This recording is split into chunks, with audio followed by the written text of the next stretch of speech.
Titrasi asam dan basa adalah suatu prosedur yang dilakukan saat ingin menentukan kemolaran atau konsentrasi suatu asam atau basa dengan menggunakan konsep penetralan asam basa.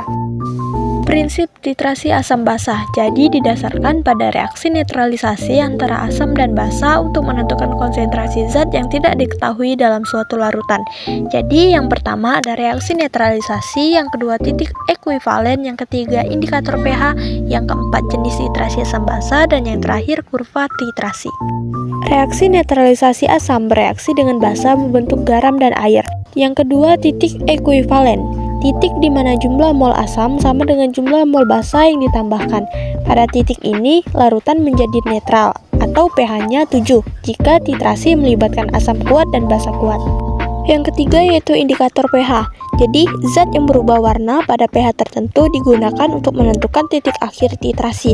Contoh, indikator fenolphthalein pH-nya sekitar 8,2-10, berubah dari tak berwarna ke warna merah muda.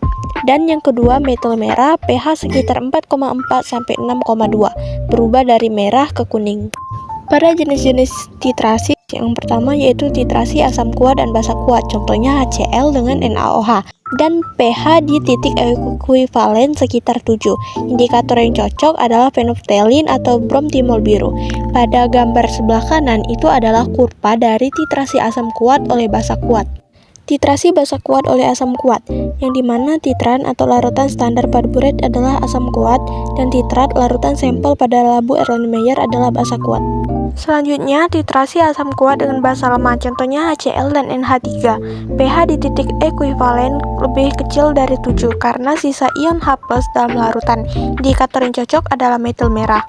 Yang terakhir adalah titrasi asam lemah dengan basa kuat, contohnya CH3COOH dengan NaOH. pH di titik ekuivalen lebih besar dari 7 karena terbentuk ion OH- dari basa kuat, dan indikator yang cocok adalah fenolphthalein.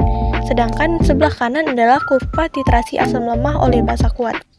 Rumus pada titrasi asam dan basa yang dimana konsentrasi asam dikali volume asam dikali valensi asam sama dengan konsentrasi basa dikali volume basa dikali valensi basa. Contoh soal analisis larutan sampel HCl 20 ml dengan larutan standar 0,1 mNaOH 25 ml. Berapakah konsentrasi HCl yang dihasilkan? Jadi kita tulis rumus konsentrasi HCl sama dengan konsentrasi NaOH dikali volume NaOH dikali valensi NaOH per volume HCl dikali valensi HCl, karena konsentrasi HCl yang akan dicari. Jadi kita masukkan nilainya 0,1 M dikali 25 M dikali 1 per 20 mili dikali 1. Jadi 2,5 M per 20. Didapat konsentrasi HCl adalah 0,125 M.